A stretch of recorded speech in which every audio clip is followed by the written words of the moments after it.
The state of small business today is one of the most important things we can talk about today. And if you're a big company like Intel, like Microsoft, like DuPont or McDonald's, things are going very well. The stock market has recovered tremendously over the last 18 months. But when I talk to small business owners across the country, I still get the sense that there's a tremendous amount of anxiety within the small business community. So I have assembled what I consider an all-star team of business owners, people I know and respect. So let's kick this off without further ado. I'd like to introduce you to the team. Playing first base to my left, Frank Capobianco of Capo Trucking, Russell Stern, a partner with the law firm Sir Tillman Balin, a major firm in this region. To my right, playing third base, we have Bill Corbett of Corbett PR, who established his business in 1990. And playing home plate, we have Rob Basso, owner of Advantage Payroll, biggest payroll company in the region, and founder of Basso On Business. So I don't think there's anyone who has a better vantage point of the state of small business than a payroll company owner. So I'm going to throw the first pitch to you, Rob. Is small business in a recession, or are we coming out of it? What do you think? You know, you listen to all the pundits and you watch all the news channels, and everybody has their own opinion. You could look at different news categories, whether it be print, whether it be the web. I honestly think we're out of the recession. I don't think we have a fear of a double-dip recession. I think there's going to be a slow trudge out of this, but I truly do think we're out of this recession. I have the opportunity to speak to my clients, and they're feeling a lot more bullish on what's going on than they had in the previous 6 months. I appreciate that. I don't think there's a better way to look at small business than to see the state of trucking. The president and CEO of a publicly traded company called AutoNation was on TV yesterday. They reported their earnings, and he came out and he said pickup truck sales are up 60% year over year in July, and they're up 50% year over year last month. And he says that's an indicator of the optimism of small business.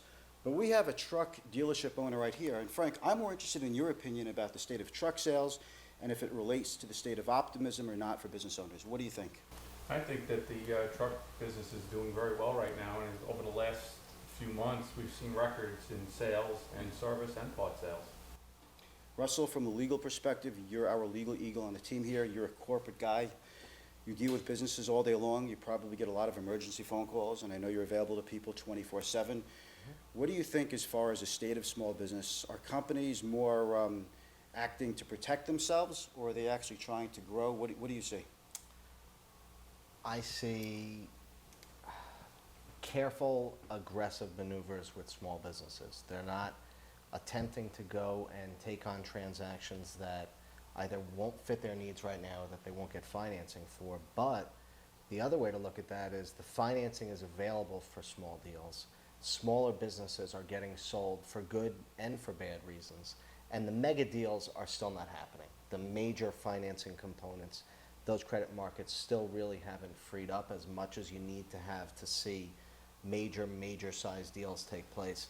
And I think those companies are, the larger companies are also in more of a mindset where they're still analyzing their own situation, trying to continue to make deep cuts within their own organization, position themselves for their next growth period, and small business is actually benefiting from all of it.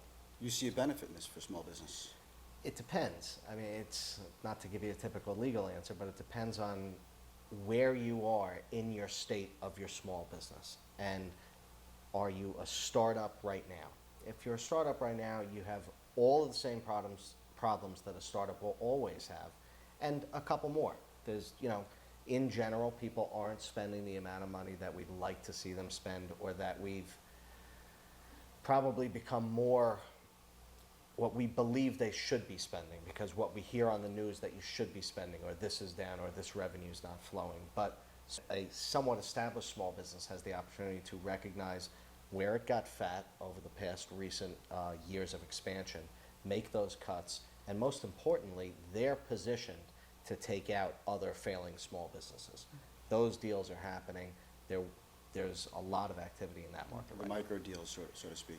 Micro or just intelligent, aggressive moves where you have companies that are struggling who, whether they want to be in play or in the market or not, they are.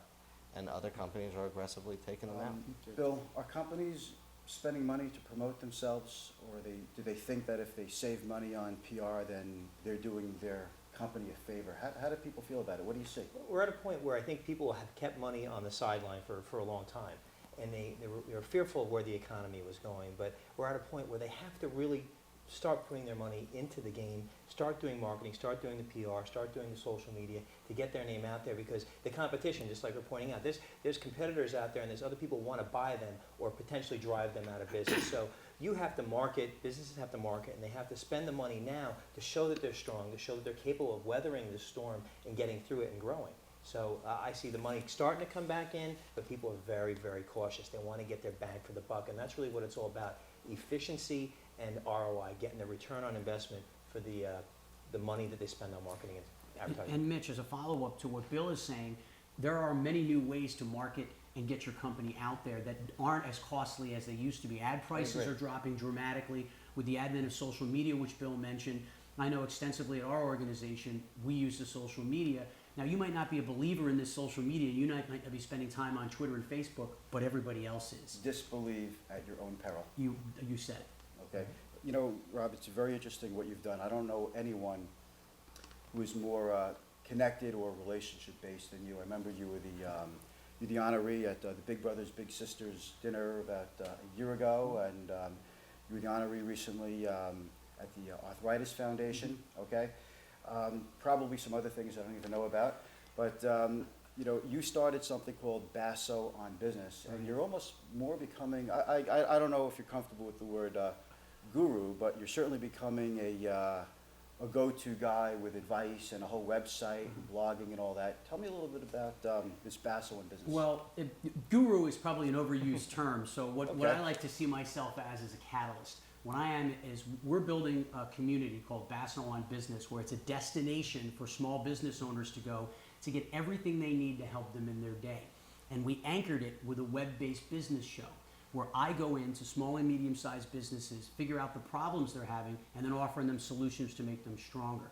Then we tie it into the real world. Every month we have a lunch with 30 business owners. We premiere the episode of Basso on Business that month, and those 30 business owners help the subject that was in the business show further their goals. And the best part is, even if they can't give them any more advice, what it does is it helps them critically think about their own business. And it's all about helping America get back on its feet one business at a time. Well, there's nothing like talking about your own issues and challenges in front of a lot of people. People need the help, and I think business owners are so used to being competitive. Now we're in such a state where we need to rely on each other a lot more than we used to, even when we think there's a competitor. In fact, I've invited competitors to come to my event. Well, they've declined, but you know, I would like them to be there. And it's the same thing in all these industries represented here. People need to start helping each other in the marketplace and not being so insulated. And why they need to help each other is because we're not getting a lot of help from the federal government. And programs like that, we Well, hear about, we're getting hammered left and right by taxes and We're other getting things that are hammered. keeping By the way, small business from you know, growing. quite often the people who make the $250,000 plus income are the small business owners. Small business owners generate more than half of all jobs in this country. We didn't get the bailouts. I know a lot of my competitors in financial services got bailouts, and a lot of my competitors wouldn't even have jobs today had it not been for the bailouts. But it is what it is, and now we have to band together, is what you're saying. But as far